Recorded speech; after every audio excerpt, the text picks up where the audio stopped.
செய்தி வசனத்தை வாசிப்போமா? யாத்திராகமம் 28ஆம் அதிகாரம் 36ஆம் வசனம்.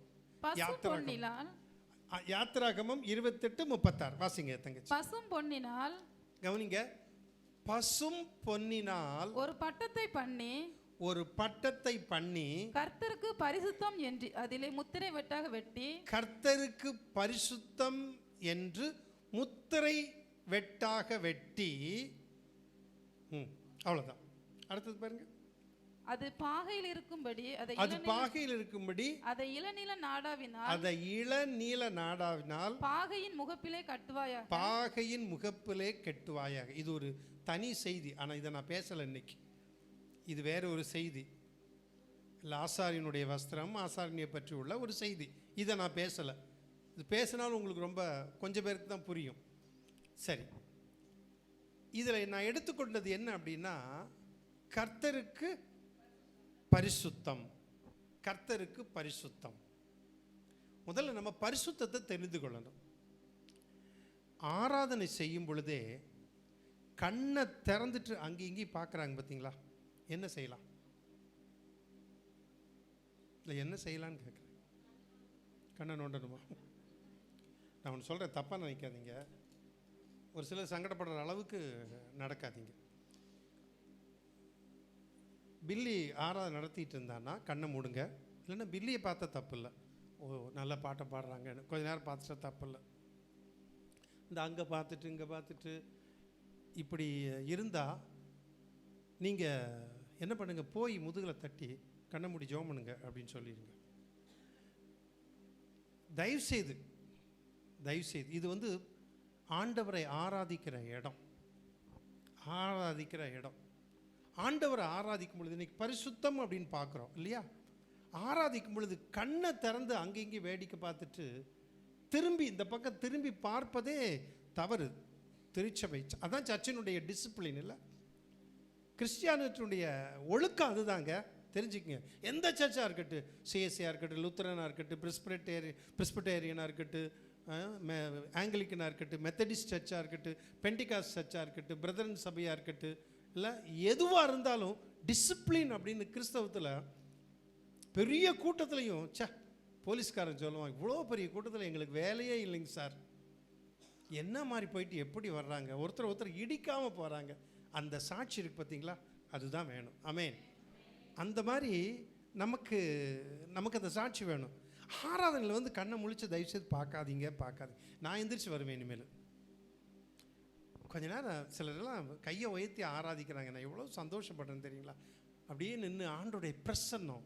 ஏன்னா நம்ம பரிசுத்தமுள்ள தேவனை ஆராதிக்க வந்திருக்கிறோம். ஆமென். ஏதோ குழந்தைக்காக கண்ணை முழிச்சு பார்க்குறோம்.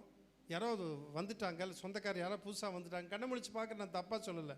சும்மா ஆராதனை ஆரம்பத்துலேருந்து முடிகிற வரைக்கும் கண்ணை திறந்து பார்த்துட்டு அங்கே இங்கேயும் பார்த்துட்டு, என்னங்க அவங்க கண்ணை திறந்து பார்க்குறாங்க, என்னங்க இப்படி இருக்கிறாங்க அப்படின்னு சொல்கிற அளவுக்கு நடக்கக்கூடாது என்று நான் வந்து மிக தாழ்மையோடு கேட்டுக்கொள்கிறேன். ரைட். கர்த்தருக்கு எல்லாம் சொல்லுங்க. சரி, இந்த செய்தி எல்லாம் பரிசுத்தத்தை தான் நான் பேசுகிறேன். அப்போ பரிசுத்தம் என்பது மிக முக்கியம். கிறிஸ்தவத்தில் வந்து ஒரு சில காரியம் முக்கியமாக சொல்லுவாங்க. ஒன்று என்ன தெரியுமா? கிறிஸ்தவத்தினுடைய அடிப்படையே அஸ்திபாரம் என்ன தெரியுமா? விசுவாசம். என்னங்க? விசுவாசம். சரியா? விசுவாசம். அடுத்தது அன்பு மிக முக்கியம். இல்லை, ஒருத்தர் அன்னைக்கு பேசிகிட்டு இருந்தார். உலகப்புற மனுஷன்தான். நான் டிவியில் அதை கேட்டுக்கிட்டு இருக்கேன். அதாவது டிவியில் அதை யூடியூப்பில் வருது. அப்போ சொல்கிறாரு, இன்னைக்கு உலகத்தில் எத்தனை மார்க்கமாக இருந்தாலும் சரி, எத்தனை பேராக இருந்தாலும் சரி, யாராக இருந்தாலும் சரி, அன்பை மட்டுமே போதிக்கிற ஒரே மார்க்கம் கிறிஸ்தவ மார்க்கங்கிறார்.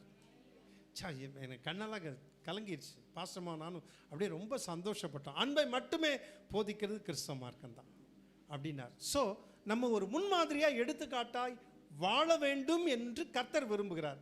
சரிதானா? சரி, இப்போ பரிசுத்தம் அதுதான் பார்க்குறோம். இது எபிரேய மொழியில் என்னன்னா, இதுக்கு கோடேஷ் அப்படின்னு சொல்லுவாங்க. நான் அந்த ஸ்பெல்லிங் வேணால் சொல்கிறேன், நீங்கள் எழுதி வச்சுக்கோங்க. கோடேஷ், QODESH, கோடேஷ். அதை ப்ரொனவுன்சியேஷன், அதாவது அதை எப்படி உச்சரிக்கணும் அப்படின்னா KO DESH. அதை எப்படி கோடேஷ் ப்ரொனவுன்சியேஷன் எப்படி பண்ணணும் அப்படிங்கிறதுக்காக அதை பிரித்து போட்டிருக்கு. அது ஹீப்ரு டிக்ஷனரியில். சரிதானா? கோடேஷ். கோடேஷ் என்பது பரிசுத்தம். கோடேஷ். இந்த கோடேஷிலிருந்து தான் கிட்டுஷின் அப்படிங்கிற வார்த்தை வந்துச்சு. எப்படி வந்துச்சுங்க? கிட்டுஷின். கிட்டுஷின் அப்படின்னா திருமணம் என்பதற்கு எபிரேய மொழியில் கிட்டுஷின். கோடேஷ் அப்படிங்கிற ரூட் வேர்ட்லேருந்து தான் கிட்டுஷின் வந்தது. அப்படின்னா என்ன? பரிசுத்த மெய் விவாகம்னு சொல்லுவாங்க. பார்த்துருக்கீங்களா? யாருக்குமே தெரியாதுங்க. கிறிஸ்தவங்களுக்கே 198 பேருக்கு தெரியாது. 98 பேருக்கு தெரியாது. ஏன் பரிசுத்த மெய் விவாகம் போடுறாங்க? எல்லாரும் காப்பி அடித்து போடு, அதே போடு, கொஞ்சம் மாற்று, பேரை மாற்று, அவ்வளோதான், அப்படி நம்ம அடிச்சிடுறோம். பட் அந்த கோடேஷ் அப்படிங்கிற ரூட் வேர்ட்லேருந்து தான் கிட்டுஷின் அப்படிங்கிற திருமண வார்த்தை வந்தது. அதுக்கு திருமணத்துக்கு என்னென்னா பரிசுத்த மெய் விவாகம். எதுலேருந்து வந்தது? கோடேஷ். கோடேஷ். சரி, கோடேஷ்னா என்ன அப்படின்னா கான்சிக்ரேட்டட், அதாவது புனிதமாக்கப்பட்டது. கான்சிக்ரேட்டட். அடுத்தது டெடிகேட்டட், அதாவது அர்ப்பணிக்கப்பட்டது. Consecrated, dedicated. அடுத்தது ஹோலினஸ், புனிதத்தன்மை உள்ளது. இதுதான் இந்த கோடேஷுக்கு மீனிங். அதாவது கான்சிக்ரேட்டட், புனிதமாக்கப்பட்டது. டெடிகேட்டட், அர்ப்பணிக்கப்பட்டது. ஹோலினஸ், இன்னொரு வார்த்தை உண்டு, சான்டிஃபிகேஷன் அப்படிம்பாங்க. இப்போ பரிசுத்தத்திற்கு தெளிவாக என்ன சொல்லலாம்? உங்களுக்கு தெரிஞ்சு சொல்லுங்க பார்ப்போம். சரி, என்ன அமைதல், ரொம்ப நல்லா இருக்கு. சரி, நானே சொல்கிறேன், கவனிங்க. செட்டிங் அபார்ட் அல்லது செட் அபார்ட், நான் அதை சொல்கிறேன். Holiness, this means the setting apart of a life by the holy spirit for the glory of God. கவனிங்க, நல்லா சொல்கிறேன். தேவனுடைய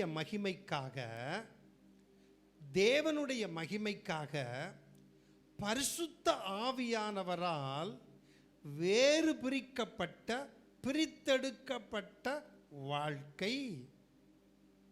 சான்டிஃபிகேஷன், ஹோலினஸ், பரிசுத்தம். பரிசுத்தம் என்ன? இப்போ எல்லாரும் கூட சேர்ந்து சொல்லுங்க. தேவனுடைய மகிமைக்காக, அதாவது கடவுளுடைய மகிமைக்காக பரிசுத்த ஆவியானவரால் வேறு பிரிக்கப்பட்ட வாழ்க்கை. ஆமென். அதான் பரிசுத்தம். பரிசுனா எந்த தப்பும் பண்ணாமல், கெட்ட காரியம் செய்யாமல் அப்படி இருக்கணும் அப்படிங்கிற மீனிங் கிடையாது. அது இல்லை, அதுவே மீனிங் இல்லை. அதை முதல்ல புரிஞ்சுக்கணும். பரிசுத்தம் என்பது என்ன? கடவுளுடைய, தேவனுடைய மகிமைக்காக பரிசுத்த ஆவியானவரால் வேறு பிரிக்கப்பட்ட ஒரு வாழ்க்கை. That is called sanctification, holiness. அதான் பரிசுத்தம். அப்போ தேவன் உங்களுடைய, என்னுடைய வாழ்க்கையை அவருடைய மகிமைக்காக பரிசுத்த ஆவியானவரால் வேர்விரிக்கப்பட்டு பிரித்தெடுக்கப்பட்ட ஒரு வாழ்க்கையை எனக்கும் உங்களுக்கும் தந்திருக்கிறார். அந்த பிரித்தெடுக்கப்பட்ட வாழ்க்கை தான் ஹோலினஸ், சான்டிஃபிகேஷன், செட் அபார்ட், ஒதுக்கி வைப்பது. நீங்கள் கவனிங்க. இப்போ நம்ம இந்த யாத்ராகமத்தில், லேவியராகமத்தில் இதெல்லாம் நீங்கள் படிச்சுட்டு வந்தீங்கன்னா, ஆசாரியனுடைய வஸ்திரம், அப்புறம் பலிபீடத்தில் பயன்படுத்தப்பட்ட பொருட்கள், இதெல்லாம் ரொம்ப பத்திரமா வைப்பாங்க, ஒதுக்கி வைப்பாங்க. அவைகளெல்லாம் என்ன? பரிசுத்தமானது. வெரி குட், பரிசுத்தமானது. அப்படின்னா என்ன? அதுக்கு மட்டும்தான் பயன்படுத்தப்படணும். இப்போ தேவாலயத்தில் பயன்படுத்தப்பட்ட பாத்திரத்தெல்லாம் பாபிலோன் சிறைப்பிடித்து கொண்டு போன இஸ்ரவேல் மக்கள், யூதா மக்களை சிறைப்பிடித்து கொண்டு போன பிறகு அந்த பாத்திரத்தெல்லாம் என்ன பண்ணாங்க? அவங்க அசுத்தத்திற்காக அவனுடைய கோயிலெல்லாம் பயன்படுத்தினாங்க, அவங்க சொந்த காரியத்துக்காக பயன்படுத்தினாங்க. ஆக தேவனுக்கென்று பிரித்தெடுக்கப்பட்ட, தேவாலயத்தில் வைக்கப்பட்ட அதை பிரித்தெடுக்கப்பட்டது, அது பரிசுத்தமானதை அது அசுத்தமாய் பயன்படுத்தினார். அது ஆண்டவருக்கு பிடிக்காது. ஆமென், பிரைஸ் தி லார்ட். இப்போ பரிசுத்தம் என்பது என்ன? செப்பரேட், செட் அபார்ட், அதான் பரிசுத்தம். புரிஞ்சிச்சா உங்களுக்கு?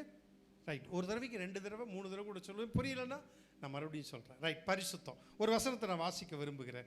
லேவியராகமம் 20ஆம் அதிகாரம் 26ஆம் வசனத்தை வாசிப்போம். 20, 26. கர்த்தராகிய நான், நல்லா கவனிங்க. கர்த்தராகிய நான் பரிசுத்தராய் இருக்கிறபடியினாலே, எப்படிங்க?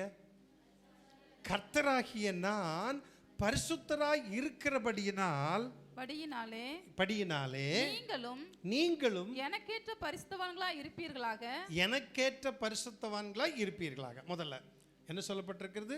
கர்த்தராகிய நான் பரிசுத்தராய் இருக்கிறதுனால நீங்களும் எப்படி இருக்கணுமா? எனக்கேற்ற பரிசுத்தராய் இருக்க வேண்டும். நீங்கன்னா யாரு? நீங்களும் நானும். யாருக்கேற்ற பரிசுத்தம்? கர்த்தருக்கேற்ற பரிசுத்தம் இல்லையே. அதான பயமா இருக்கு. நாளுக்கு நாள் பரிசுத்தமாகணுங்கிற எண்ணம் வேணும். அதுதான் கிறிஸ்தவ வாழ்க்கை. உலகத்தில் வேற எந்த மார்க்கமும் சொல்லாதது பைபிள் மட்டும் சொல்லுது. ஏன்னா பைபிளுக்கு பேரே என்ன பேரு? பரிசுத்த வேதாகமம். வசனம் சொல்லுகிறது, நான் பரிசுத்தமாக இருக்கிறது போல நீங்களும் பரிசுத்தமாக இருக்கணும் அப்படிங்கிறது தான் அதனுடைய தீம், நோக்கம். வாசிங்க தங்கச்சி.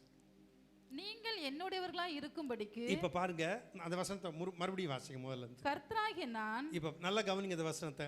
கர்த்தராகிய நான் பரிசுத்தராய் இருக்கிறபடியினாலே நீங்களும் எனக்கேற்ற பரிசுத்தவான்களாய் இருப்பீர்களாக. அப்படிதான் இருக்கணும் அப்படின்னு சொல்லிட்டு, நீங்கள் என்னுடையவர்களாய் இருக்கும்படிக்கு. எப்படிங்க? நீங்கள் என்னுடையவர்களாய் இருக்கும்படிக்கு. யாருடையவர்கள்? உலகத்துக்குரியவர்கள் அல்ல, பிசாசுக்குரியவர்கள் அல்ல. நீங்கள் என்னுடையவர்களாய் இருக்கும்படிக்கு உங்களை யாரை? லேவியராகமத்தில் சொல்லியிருக்க அவங்களையா? இஸ்ரவேல் மக்களையா? இல்ல, நம்மை, உங்களையும் என்னையும் மற்ற ஜனங்களை விட்டு பிரித்தெடுத்தேன். புரியுதாப்போ? என்ன புரிஞ்சுது?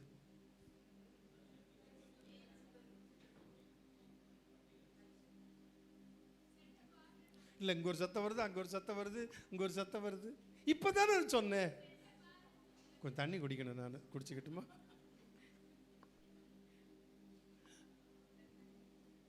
உண்மையாவே தண்ணி குடிக்கணும். உங்கள்கிட்ட நல்ல கவனிங்க. இப்பதானே சொன்னேன். என்னது? செட்டப்பார்ட் சொன்னேன்ல. இந்த வசனம் என்ன சொல்லுது? தெளிவா சொல்லுது பரிசுத்தத்தை பத்தி. இப்ப மறுபடியும் அந்த வசனத்தை வாசிப்போமா? ஏன்னா மறக்க கூடாது. நீங்க வசனத்தை குறிச்சு வச்சுக்கங்க. கர்த்தராகிய நான் பரிசுத்தராய் இருக்கிறபடியினாலே நீங்களும் எனக்கேற்ற பரிசுத்தவான்களாய் இருப்பீர்களாக. நீங்கள் யாரு? நம்ம. நீங்கள் என்னுடையவர்களாய் இருக்கும்படிக்கு. நீங்கள் என்னுடையவர்களாய் இருக்கும்படிக்கு. கவனிச்சிங்களா இந்த வசனம்? பாருங்க, எனக்கு ரொம்ப பிடிச்சது இந்த வசனம். நீங்கள் என்னுடையவர்களாய் இருக்கும்படிக்கு உங்களை பாருங்க. நீங்கள் என்னுடையவர்களாய் இருக்கும்படிக்கு உங்களை மற்ற ஜனங்களை விட்டு பிரித்தெடுத்தேன்.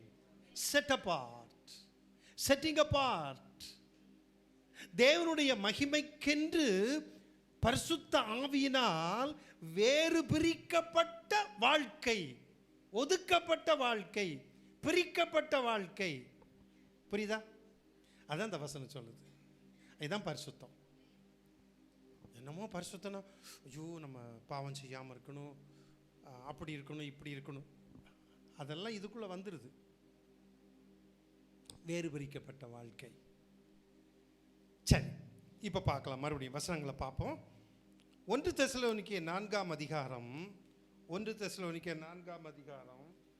3ஆம் வசனத்தை வாசிப்போம். நீங்கள் பரிசுத்தம் உள்ளவர்களாக வேண்டும் என்பதே. இப்ப பாருங்க, நீங்கள் பரிசுத்தம் உள்ளவர்களாக வேண்டும் என்பதே தேவனுடைய சித்தமாய் இருக்கிறது. தேவனுடைய சித்தமாய் இருக்கிறது அப்படின்னா என்ன? தேவனுடைய விருப்பமாய் இருக்கிறது. என்ன? நீங்கள் பரிசுத்தம் உள்ளவர்களாக வேண்டும் என்பதே. அப்ப நம்ம பிரித்தெடுக்கப்பட்டவர்களாய், தேவனுக்கென்று வேறு பிரிக்கப்பட்டவர்களாய், அதான் பரிசுத்தம். அப்ப நீங்கள் பரிசுத்தம் உள்ளவர்களாக வேண்டும் என்பது, நீங்கள் பரிசுத்தம் உள்ளவர்களாக வேண்டும் என்பதே தேவனுடைய சித்தமா இருக்கிறது. For this is the will of God, நீங்கள் தூயராகுவதே கடவுளுடைய திருவுளம், தேவனுடைய விருப்பம். திருவுளம் எப்படி? நீங்கள் பரிசுத்தமாக வேண்டும் என்பதே தேவனுடைய விருப்பம், தேவனுடைய திருவுளம். வசனம் சொல்லுது, நீங்கள் பரிசுத்தம் உள்ளவர்களாக வேண்டும் என்பதே தேவனுடைய சித்தமா இருக்கிறது, விருப்பமா இருக்கிறது. ஃபர்ஸ்ட் என்னங்க? நான் பரிசுத்தமாக வேண்டும் என்பது தேவனுடைய சித்தம், விருப்பம். ஒன்று. சரி, இரண்டாவது காரியம் 1 தெசலோனிக்கேயர் அதே இதுல 4ஆம் அதிகாரம் 7ஆம் வசனம், தேவன் நம்மை அசுத்தத்திற்கு அல்ல பரிசுத்தத்திற்கே அழைத்திருக்கிறார். பரிசுத்தத்திற்கே அழைத்திருக்கிறார். தேவன் எதற்கு அழைத்திருக்கார்? உங்களை என்னையும் அசுத்தத்திற்கு அல்ல பரிசுத்தத்திற்கே அழைத்திருக்கிறார். சொல்லிட்டு அடுத்த வசனம், ஆகையால் அசட்டை பண்ணுகிறவன் மனுஷரை அல்ல. பாத்தீங்களா? இதை அசட்டை பண்றவன் எப்படி? நம்ம இந்த பரிசுத்தத்தை அசட்டை பண்ணனா, அப்போஸ்தலனாகிய பவுல் தெசலோனிக்கே பட்டணத்தில் உள்ள திருச்சபைக்கு எழுதும் பொழுது சொல்லுகிறார், அசட்டை பண்ணுகிறவன் மனுஷரை அல்ல தமது பரிசுத்த ஆவியானவரை நமக்கு தந்தருளின தேவனையே அசட்டை பண்ணுகிறான். அசட்டை பண்ணுகிறான். யார் அசட்டை பண்ணுகிறான்? தேவனை. இப்ப ஆண்டவர் என்ன செய்தார்? தேவன் நம்மை அசுத்தத்திற்கு அல்ல பரிசுத்தத்திற்கே அழைத்திருக்கிறார் என்று பரிசுத்தத்தை அப்போஸ்தலனாகிய பவுல் தெசலோனிக்கேயில் உள்ள பட்டணத்தில் உள்ள திருச்சபைக்கு எழுதும் பொழுது அதை வலியுறுத்தி ஆணித்தரமாய் அழுத்தமாய் சொல்லுகிறார். பரிசுத்தத்திற்கு தான் அழைத்திருக்கிறார் என்று சொல்லி. ஆமென். Praise the Lord. சரி, 2 பேதுரு 3:10-11 வசனம் வரைக்கும். 2 பேதுரு. கர்த்தருடைய நாள் இரவிலே திருடன் வருகிற விதமாய் வரும். அப்பொழுது வானங்கள் மடமட என்று அகன்று போம். பூதங்கள் வெந்து உருகி போம். பூமியும் வெந்து உருகி போகும். பூமியும் அதிலுள்ள கிரியைகளும் எரிந்து அழிந்து போம். இப்படி இவைகள் எல்லாம் அழிந்து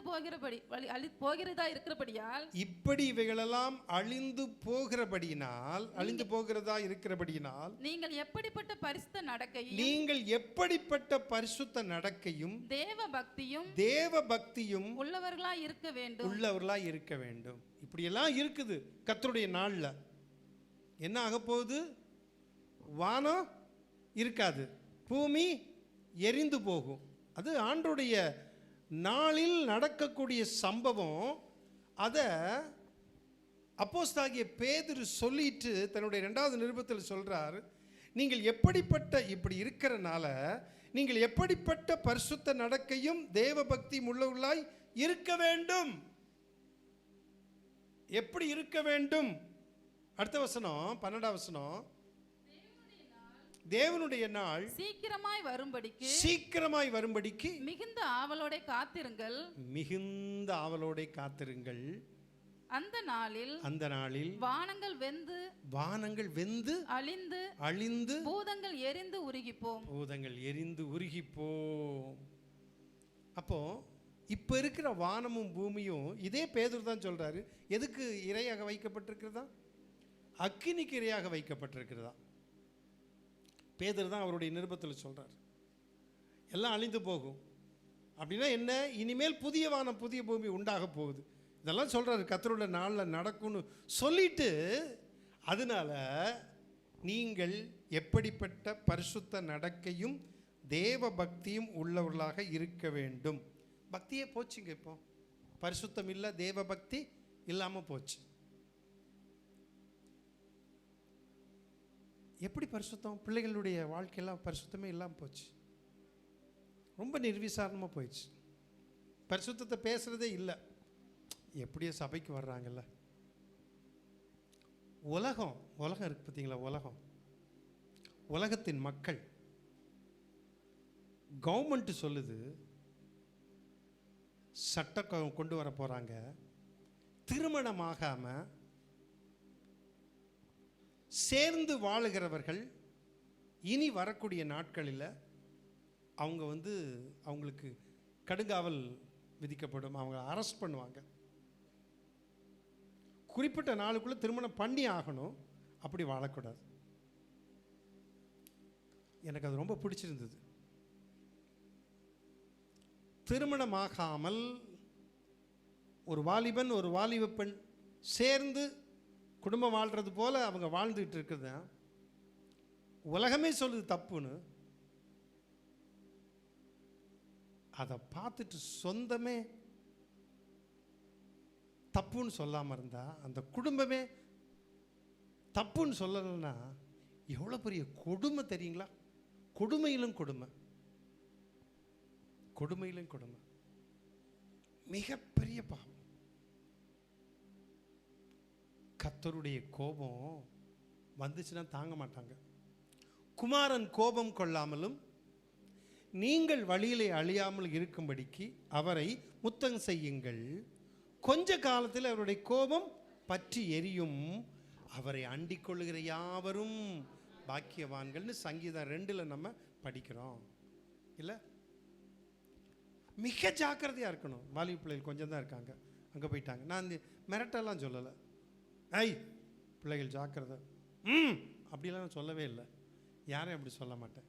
நேசிக்கிறேன். ஃப்ரீயாக இருக்கணும், சந்தோஷமாக வாழுங்க வாலிப பிள்ளைகள், ஜாலியாக இருங்க, அதெல்லாம் நான் சொல்லலை. பட் நான் யார் தேவனால் பிரித்தெடுக்கப்பட்டேன் அந்த சிந்தனை மைண்டு மாத்திரம் உங்கள்கிட்ட இருக்கட்டும். ரொம்ப ஸ்ட்ரிக்ட், அப்படி இரு, இப்படி இரு, அப்படி ட்ரெஸ் பண்ணு, ஜாக்கிரதை. நான் மிரட்டலை யாரையும், இப்போ எதையும் சொல்ல விரும்பலை. ஆனால் நம்ம யார் தேவனால் பிரித்தெடுக்கப்பட்ட பிள்ளைகளாக இருக்கும். தப்பை தப்புன்னு சொல்லணும், பாவத்தை பாவம்னு சொல்லணும், தவற தவறுன்னு சொல்லணும். சரியில்லாத வாழ்க்கை உலகம் எங்கேயோ போயிட்டு இருக்குது. அதான் நான் சொல்றேன், எங்கேயோ போயிட்டு இருக்குது. குடும்பமே ஆதரவு கொடுக்குறாங்கங்க அப்படிப்பட்டதுக்கு. என்னால் புரிஞ்சு கொள்ளவே முடியலைங்க. எனக்கு என் சொந்தத்துலேயும் அப்படி ஒரு குடும்பம் அப்படி இருக்குது ரொம்ப வேண்டியவங்கன்னா, நான் மயக்கம் போட்டு விழுந்து அந்த இடத்துல எனக்கு ஏதாவது ஆயிடும். எப்படிங்க எப்படிங்க எப்படிங்க துணிகரமா? என்னங்க வாழ்க்கை, என்னங்க வாழ்க்கை இல்லை? என்னங்க பரிசுத்தம்? ஜாக்கிரதை பெரியவங்க.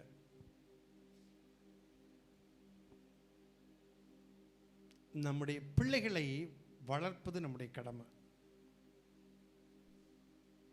நம்முடைய பிள்ளைகளை வளர்ப்பது, பிள்ளைகளை பிடிச்சி கட்டி போட்டு கயிறில் கட்டி போட்டு வைக்கிற மாதிரி இருக்கக்கூடாது. அப்படி பார்க்காத, அங்கே பேசாத, எங்கே பேச, நோ. பட் உங்கள் பார்வை மட்டும் யார் மேலே விழணும் சொல்லுங்களேன்?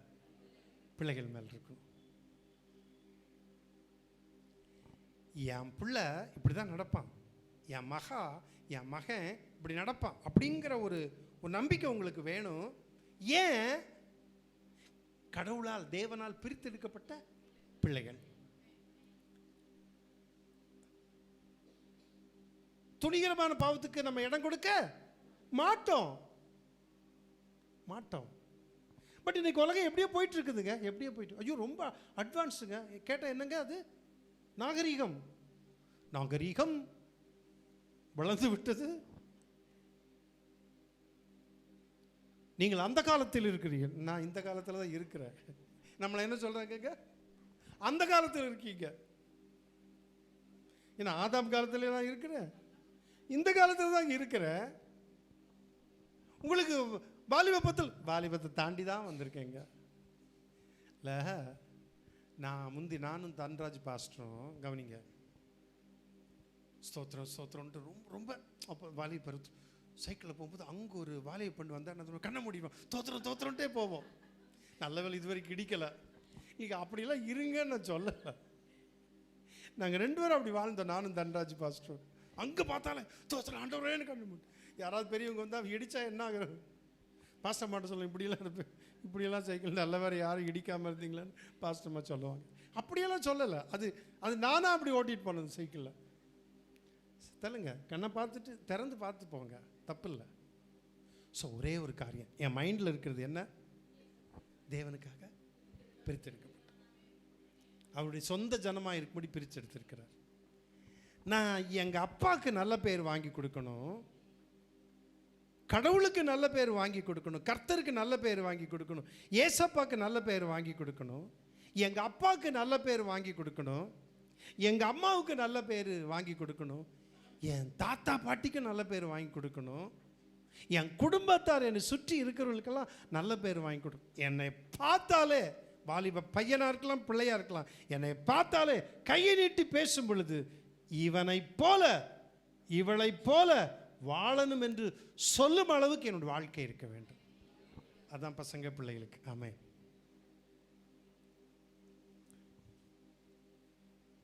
ரொம்ப கவனமா இருங்க.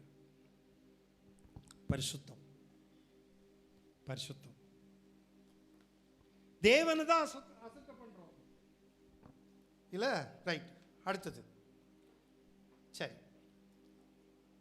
ஏன் பரிசுத்தமாக்கப்பட வேண்டும்? எதுக்காக பரிசுத்தமானும்? சொல்லுங்க பாப்பா, உங்களுடைய சின்ன கருத்தை சொல்லுங்க. நீங்களே கொஞ்சம் போடல என்னமோ ஒரு மாதிரி இருக்கீங்க. உங்கள் இதயம் கலங்காதிருப்பதாக. உங்களை நான் சொல்லலை, உலகத்தில் இருக்கிறத சொல்கிறேன், நடக்கிற சம்பவத்தை சொல்கிறேன்.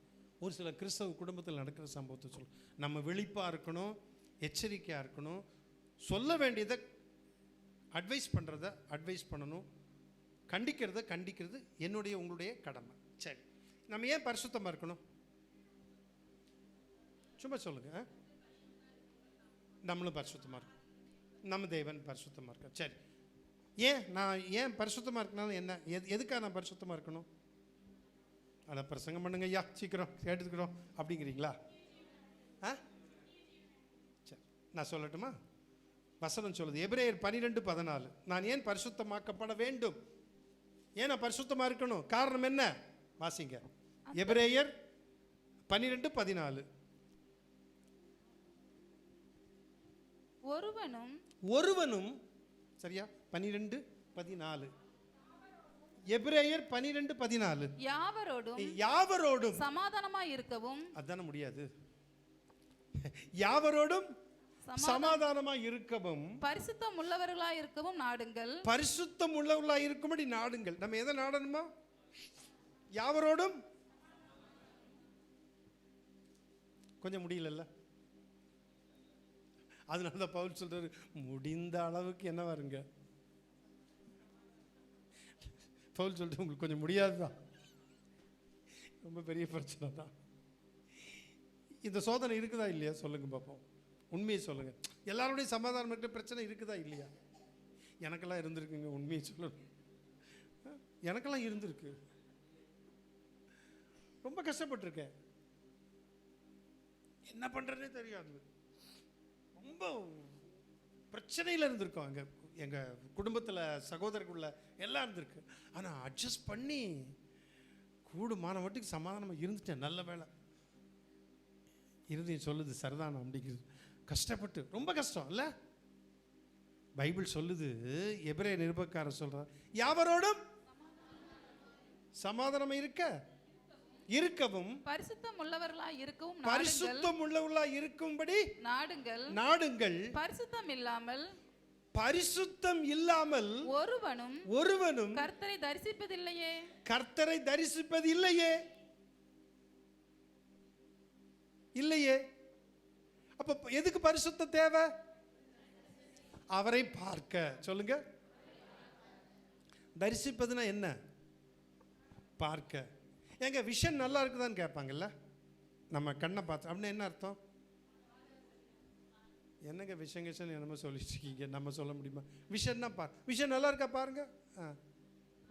இன்னும் 2 ஆள் மாதிரி தெரியுதுங்களே. இல்லை, அப்போது நம்முடைய விஷன் நல்லா இருக்கணும், நம்ம பார்வை நல்லா இருக்கணும்.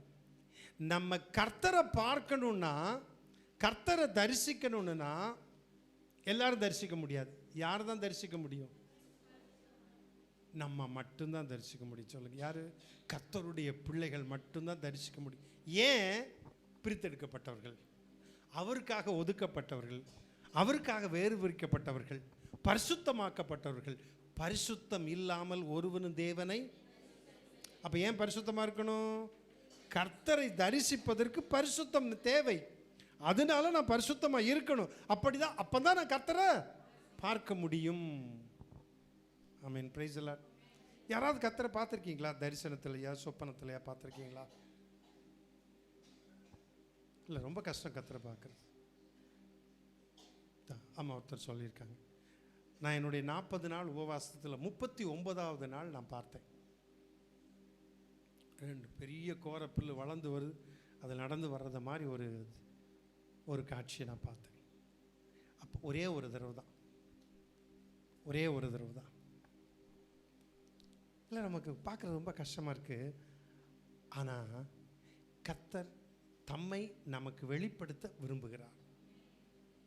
நான் நேற்றுக்கு பொதுவாக ஜெபம் பண்ணும்போது அப்படி ஜெபம் பண்ணுவேன். நேற்றுக்கு கொஞ்ச நேரம், ஆண்டவரே, தூதர்களை பற்றியெல்லாம் நான் பேசுகிறேன், ஏஞ்சலாலஜின்னு பேசுவேன் பைபிள் காலேஜில். இந்த தூதர்களை கொஞ்சம் அனுப்ப மாட்டேன், கொஞ்சம் பார்க்கலான்னு விரும்புகிறேன். எனக்கு ஒரு ஆசை, இந்த தேவதூதர் ஏறுகிறதும் இறங்குறதுமா இருக்கு, வரட்டுன்னு. அப்படி ஜெபம் பண்ணிட்டு தூங்கிட்டேன். தேவதூதன் வரல, ஒருத்தனும் வரல. ஆனால் ஒரு நாள் வருவாங்க. ஆமென். வருவாங்களா வரமாட்டாங்களா? ஜெபம் பண்ணிட்டு இருக்கும்போது வருவாங்க. கொர்நேலிக்கு வந்தாங்களா இல்லையா? வந்தாங்க. எதிர்பார்ப்போம். பரிசுத்தம் இல்லாமல் ஒருவன் தேவனை தரிசிக்க முடியாது. எதுக்கு பரிசுத்த தேவை? கர்த்தரை தரிசிப்பதற்கு, கர்த்தரை பார்ப்பதற்கு உங்களுக்கும் எனக்கும் பரிசுத்தம் தேவையாய் இருக்கிறது. ஆமென், பிரைஸ் தி லார்ட், ஹல்லேலூயா. சரி, அடுத்தது. சரி, நம்ம எப்படி பரிசுத்தமாக்கப்படுவது? எப்படி பரிசுத்தமாக்கப்படுகிறது? எதனால் நம்ம பரிசுத்தமாக்கப்படுகிறோம்? செப்பரேட் ஆகிறது எல்லாம் உண்மை. எப்படி நம்ம பரிசுத்தமாக்கப்படுகிறோம் அல்லது தூய்மையாக்கப்படுகிறோம்? வாசிப்போமா? சீக்கிரம், ஒரு 5 நிமிஷத்தில் முடிக்கணும். ரைட். யோவான் 17:17 வாசிப்போம். உம்முடைய சத்தியத்தினாலே அவர்களை பரிசுத்தமாக்கும். உம்முடைய வசனமே. உம்முடைய சத்தியத்தினாலே அவர்களை பரிசுத்தமாக்கும். அப்ப எது பரிசுத்தமாக்குறது? சத்தியம். இப்போ ஒரு கேள்வி வரும் உங்களுக்கு, சத்தியம்னா என்ன? என்னை கொஞ்சம் ஒரு நிமிஷம் பாருங்களேன். எதுல எப்படி? உம்முடைய சத்தியத்தினாலே அவர்களை பரிசுத்தமாக்கும். நில்லுங்க. அப்படின்னா பரிசுத்தம்னா என்ன? அடுத்தது அதே வசனத்தில் பதில் இருக்கு. உம்முடைய வசனமே சத்தியம். உம்முடைய சத்தியத்தினாலே பரிசுத்தமாக்கும். சரியா? அப்ப சத்தியம் என்ன? ஒரு சின்ன கொஸ்டின் மார்க். நேற்றுக்கு எனக்கு அந்த கொஸ்டின் மார்க். அப்படின்னா நம்முடைய பரிசுத்தம் உம்முடைய சத்தியம்னா என்ன? உம்முடைய வசனமே. அழகா பதில் வந்துருச்சு. அப்போ சத்தியம் என்பது என்ன? அவருடைய வசனம் மட்டுமல்ல, இயேசுவே சத்தியம். ஆமென், ஹல்லேலூயா. சரி, அப்போ உம்முடைய சத்தியத்தினாலே அவர்களை பரிசுத்தமாக்கும். சங்கீதம் 119:9 கூட வாலிபன் தன் வழியை எதினால் சுத்தம் பண்ணுவான். சரி, சொல்லுங்க, எதனால் சுத்தம் பண்ண முடியும்? வாலிப பிள்ளைகள் பசங்க எப்படி? உங்களுடைய வசனத்தினாலே தன்னை காத்துக்கொள்கிறது. அவ்வளவுதான், வேற ஒண்ணுமே இல்லைங்க. சிம்பிளுங்க. எப்படிங்க உங்களை காத்துக்கொள்ள முடியும்? பாஸ்டர் அடிக்கடி ஃபோன் பண்ணி, பாஸ்டர் சோதனை வருது, ஒரு ஜெபம் பண்றீங்களா? இயேசு நாமத்தில் சோதனை போன்னு சொல்ல முடியுமா? இல்லை, உங்க கையில தான் இருக்குது. யார் கையில் இருக்குது? இல்லையா? ஒருத்தர் வாலிபர் இல்லை, 2-3 பேர் தான் இருக்கீங்க. கவனிங்க. அப்ப நம்ம எப்படி பரிசுத்தமாகணும்? வாலிபன் தன் வழியை எதினால் சுத்தம் பண்ணுவான், உமது வசனத்தின் படி தன்னை காத்துக்கொள்ளுகிறான். காலேஜில் படிக்கலாம், ஹாஸ்டலில் தங்கி இருக்கலாம், போக்குவரத்தில் இருக்கலாம். இது எப்படிப்பட்ட சூழ்நிலை! சில பிள்ளைகள் காலேஜில் படித்து வெற்றிகரமாக முடிச்சு வெளியே வந்திருக்காங்க பார்த்தீங்களா, பரிசுத்தமாக வெளியே வந்திருக்காங்க. அவங்களுக்கு நான் கரங்களை தட்டுறேன். கரங்களை தட்டுவோமா? ஐயோ அந்த காலேஜ் பயங்கர, அந்த காலேஜில் தான் படித்து வந்திருக்காங்க. நானும் பாஸ்டமாக பேசுவோம். சே, எவ்வளோ ஒரு காரியம்! அப்போ எப்படி ஆண்டவர் தன்னுடைய வசனத்தினால் காத்திருக்கிறார். ஸோ ஐயோ பயங்கரமான காலேஜுங்க, அந்த காலேஜ் மோசமான அந்த மோசமான காலேஜில் தான் இவங்க நல்லவங்களா வாழ்ந்து வெளியே வந்திருக்காங்க. ஆமென், பிரைஸ் தி லார்ட். அதான் வாலிபன் தன் வழியை எதனால் சுத்தம் பண்ணுவான்? உமது வசனத்தின்படி தன்னை காத்து கொள்ளுகிறதுனால் தானே. ஆமென். சரி, அப்போ எப்படி பரிசுத்தமாக்கப்படுவது? சத்தியத்தினால், கர்த்தருடைய வசனத்தினால். ஒன்று. இரண்டாவது 1 யோவான் 1:7. அவர் ஒளியில் இருக்கிறது போல நாமும் ஒளியிலே நடந்தால். ஒரே நிமிஷம், சாரி. அவர் ஒளியில் இருக்கிறது போல நாமும் ஒளியிலே நடந்தால் ஒருவரோடு ஐக்கியப்பட்டிருப்போம். அவருடைய குமாரனாகிய இயேசு கிறிஸ்துவின் இரத்தம். பாத்தீங்க, ஒரு நிமிஷம். அவருடைய குமாரனாகிய இயேசு கிறிஸ்துவின் இரத்தம் சகல பாவங்களை நீக்கி நம்மை சுத்திகரிக்கும். நம்மை சுத்திகரிப்பது என்ன? பரிசுத்தமாக்குறது என்ன? இயேசு கிறிஸ்துவின் இரத்தம். எப்படி? கொஞ்சம் பாவங்களை நீக்கி நம்மை சுத்திகரிக்கும். அப்படியா? சகல பாவம், பார்த்தீங்களா? கொஞ்சம் இல்லை, எல்லா பாவங்களையும் நீக்கி நம்மை சுத்திகரிக்கிறது இயேசு கிறிஸ்துவின் இரத்தம். நம்ம எப்படி பரிசுத்தமாக்கப்படுகிறோம்? அவருடைய சத்தியத்தினால், வசனத்தினால். ஒன்று. இரண்டாவது, நம்ம எப்படி பரிசுத்தமாக்கப்படுகிறோம்? இயேசு கிறிஸ்துவின் இரத்தத்தினால. நம்ம இயேசுவின் ரத்தத்தை எதுக்கு அதிகமாக பயன்படுத்துவோம் தெரியுமா? சொல்லுங்க பாப்பா, கரெக்டாக யாரோ சொல்கிறீங்க, நான் பார்க்கலாம். எப்படி? ஆமாம், இருட்ட கண்டா இயேசுவின் ரத்தம் செய்யும், காலை நிற்க ரத்தம் செய்யும் அப்படிம்போம். அதனால என்ன வருதோ தெரியல. இல்லை, அதுக்கு இல்லை நான் இயேசுவின் ரத்தம், நல்லா தெரிஞ்சுக்குங்க. இல்லை, சத்துரு வர்ற மாதிரி திடீர்னு டம்முன்னு இயேசுவின் ரத்தம் செய்யும், என்னமோ சத்துரு வந்துட்டாங்க, பெருக்கா ஓடுதான் இயேசுவின் ரத்தம் செய்யும் சொல்றோம். இல்லை, நமக்கு அந்த ஒரு பயம். சொல்ல வேண்டாம்னு சொல்ல, நீங்க சொல்லுங்க, பெருக்கானுக்காய் சொல்லாதீர்கள். கவனிக்க, அவருடைய குமாரனாகிய இயேசு கிறிஸ்துவின் ரத்தம் சகல பாவங்களை நீக்கி நம்மை. சரி, நம்ம எப்படி பரிசுத்தமாக்கப்படுகிறோம்? அவருடைய சத்தியத்தினால், வசனத்தினால், இயேசுவின் ரத்தத்தினால். இன்னும் ஒன்று வாசித்து நான் நிறைவு செய்கிறேன். கடைசியாக 1 கொரிந்தியர் 6:10-11. திருடரும் பொருளாசைக்காரரும் வெறியரும் உதாசீனரும் கொள்ளைக்காரரும் தேவனுடைய ராஜ்யத்தை சுதந்தரிப்பதில்லை. உங்களில் சிலர் இப்படிப்பட்டவர்களாய் இருந்தீர்கள்.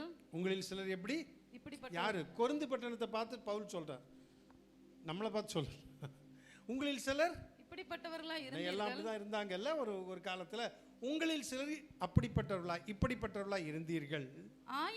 ஆயினும் கர்த்தராகிய இயேசுவின் நாமத்தினாலும். ஆயினும், நல்லா கவனிங்க, ஆயினும் கர்த்தராகிய இயேசு கிறிஸ்துவின் நாமத்தினாலும். அந்த நாமம் நமக்கு கொடுக்கப்பட்டிருக்கு பார்த்தீங்களா? எந்த நாமம்? இயேசு கிறிஸ்துவின் நாமம். நல்லா கவனிச்சுக்கங்க. கர்த்தராகிய இயேசு கிறிஸ்துவின் நாமத்தினாலும் நமது தேவனுடைய ஆவியினால். ரெண்டு காரியம் சொல்லுங்க. இப்ப என்னன்னு சொல்லுங்க? நம்முடைய கர்த்தராகிய இயேசு கிறிஸ்துவின் நாமத்தினால், இயேசு கிறிஸ்துவின் பெயரால், இயேசு கிறிஸ்துவின் நாமத்தினாலும் ஒன்று. இரண்டாவது, அவருடைய தமது தேவனுடைய ஆவியினாலும். அப்படின்னா என்ன? பரிசுத்த ஆவியினால், தேவனுடைய ஆவியினாலும்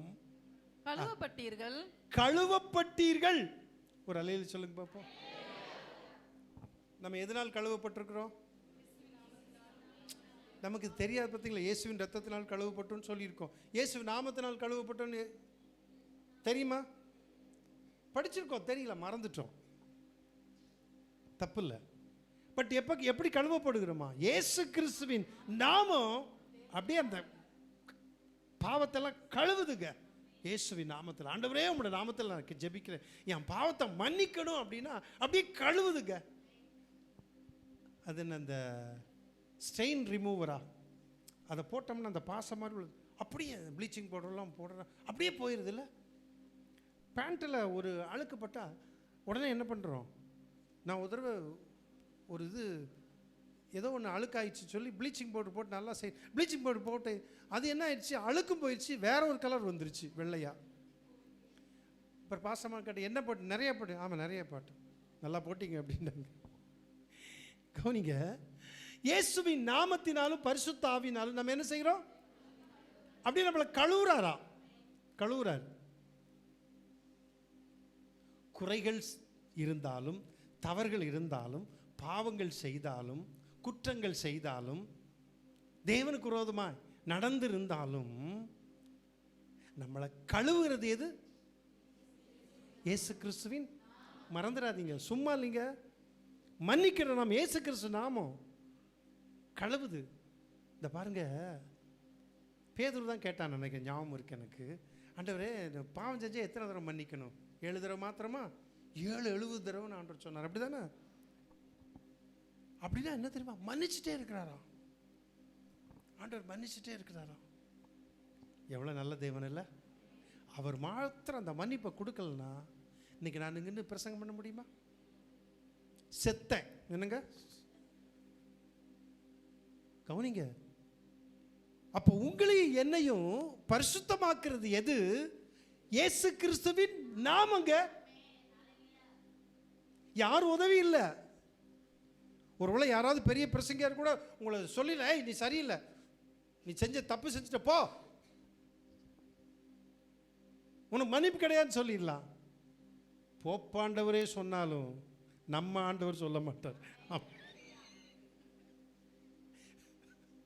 புரியுதா, நம்ம ஆண்டவர் சொல்ல மாட்டார். இயேசு கிறிஸ்துவின் நாமத்தினாலும் நம்முடைய தேவனுடைய ஆவியினாலும் கழுவப்பட்டீர்கள், பரிசுத்தமாக்கப்பட்டீர்கள், கழுவப்பட்டீர்கள், பரிசுத்தமாக்கப்பட்டீர்கள், நீதிமான்களாக்கப்பட்டீர்கள். நீதிமான்களாக்கப்பட்டீர்கள். நீதிமான்கள் தனி சப்ஜெக்ட்டுங்க.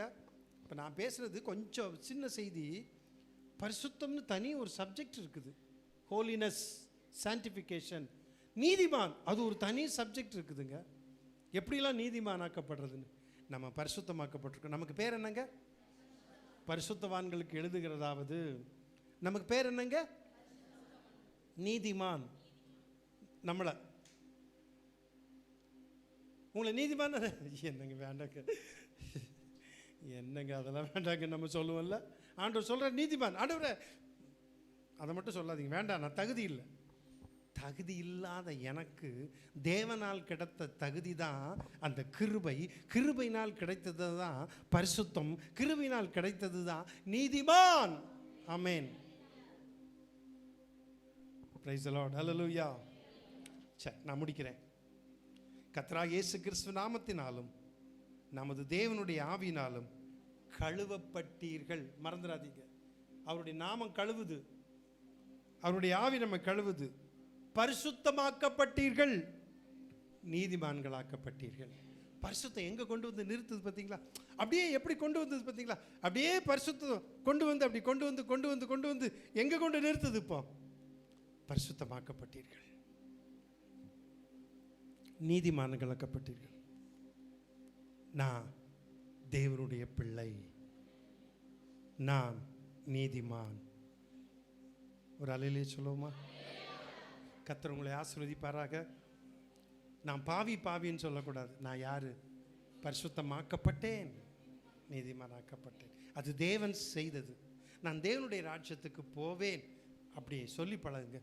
எனக்கு பரவாயில்ல, கிடைக்குமா என்னமோ தெரியலீங்களே, கொஞ்சம் டவுட்டாக இருக்குது அப்படிலாம் நினைக்காதீங்க. போவோம்.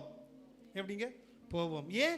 இயேசுவின் நாமத்தினால அனுதினமும் கழுவிட்டு இருக்காருங்க, என்னை கழுவிட்டே இருக்காருங்க. பரிசுத்த ஆவியானவர் கழுவிட்டே இருக்கார், என்னை பரிசுத்தமாகிட்டார், நீதிமான் ஆகிட்டார். எனக்கு உரிய இடம் பரலோகத்திலே தேவனிடத்தில் உண்டு. நான் இயேசு கிறிஸ்துவனிடத்தில் ஒரு நாள் போவேன். பரிசுத்தமாக்கப்பட்டேன். சொல்லுங்க, நான் பரிசுத்தமாக்கப்பட்டேன். ஹல்லேலூயா. பரிசுத்தம் இல்லாமல் ஒருவனும் தேவனை தரிசிக்க முடியாது. தேவனை தரிசிப்பதற்கு பரிசுத்தம் தேவை.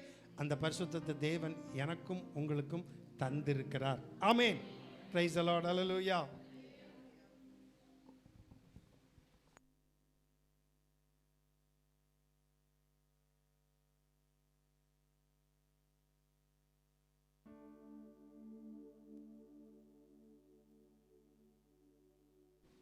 நம்ம எழுந்திருந்து ஒரு பாடலை பாடும்போது கத்திருக்கின்ற காணிக்க.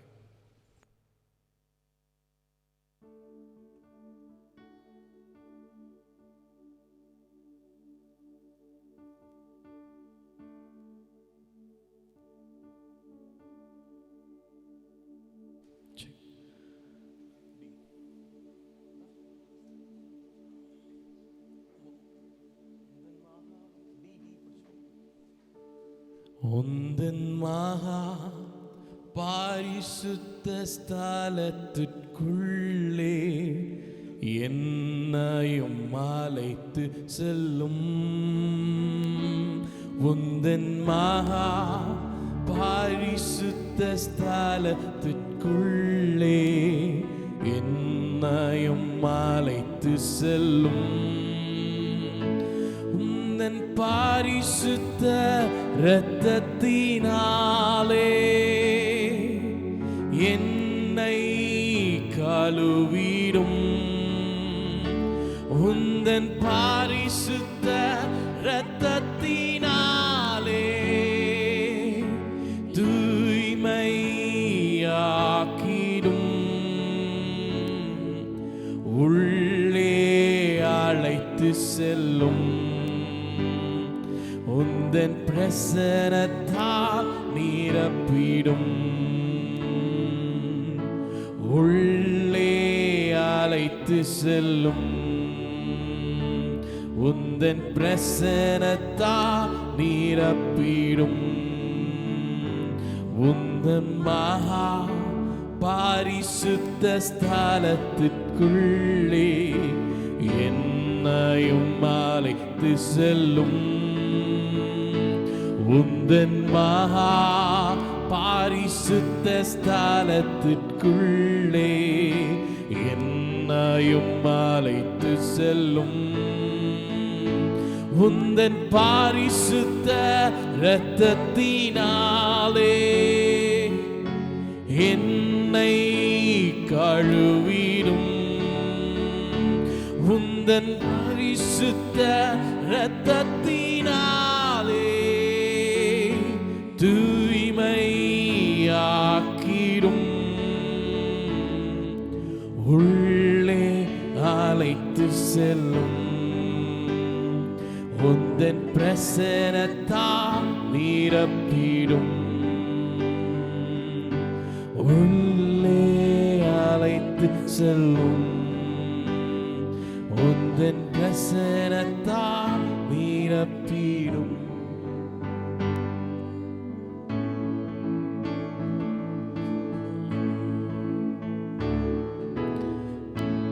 ஒருவரும் சேரக்கூடாத ஒளியில் வாசம் செய்பவரே. ஒருவரும் சேரக்கூடாத ஒளியில் வாசம் செய்பவரே. நீரே பரிசுத்த தெய்வம். நீரே பரிசுத்த தெய்வம். நீரே நீர் மாத்திரமே.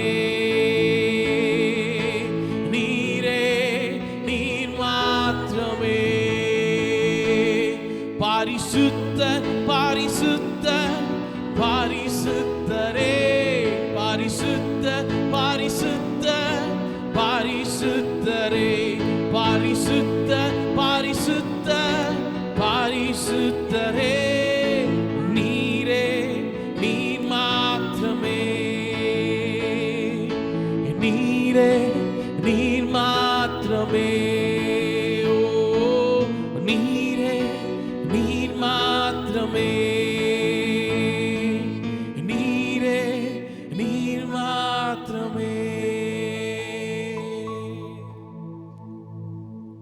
பரிசுத்தமுள்ள எங்கள் அன்பின் பிதாவே, இந்த ஆசீர்வதிக்கப்பட்ட மனமகிழ்ச்சியான அந்த நல்ல ஆராதனை நாளிலே நாங்கள் உம்மை ஆராதிக்கும்படியாக, உம்மை தொழுது கொள்ளும்படியாக நீர் கொடுத்த நல்ல கிருபைக்காக நன்றியோடு கூட உம்மை துதிக்கிறோம், உம்மை ஸ்தோத்தரிக்கிறோம்.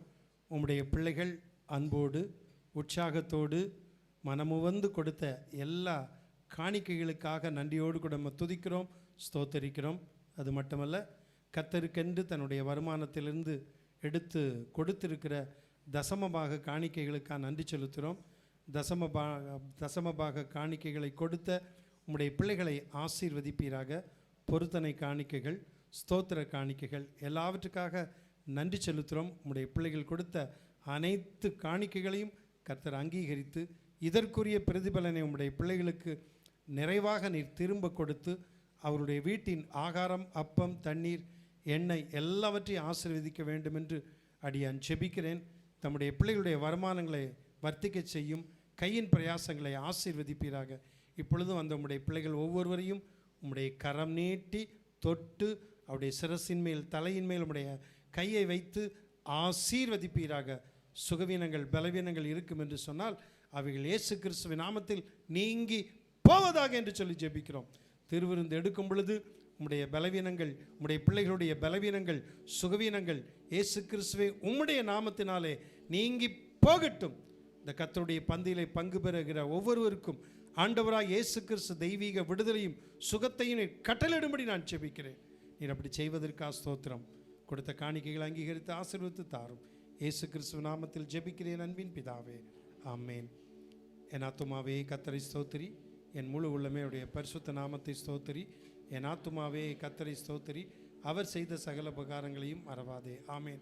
நம்முடைய கர்த்தராகிய இயேசு கிறிஸ்துவின் கிருபையும், பிதாவாகிய தேவனுடைய அன்பும், பரிசுத்த ஆவியானவருடைய ஐக்கியமும், சிநேகமும், வழிநடத்தலும், பாதுகாப்பும் நம் அனைவரோடு கூட இன்றும் என்றும் சதா காலங்களிலும் கர்த்தருடைய வருகை மட்டும் நிலைத்திருப்பதாக. ஆமேன்.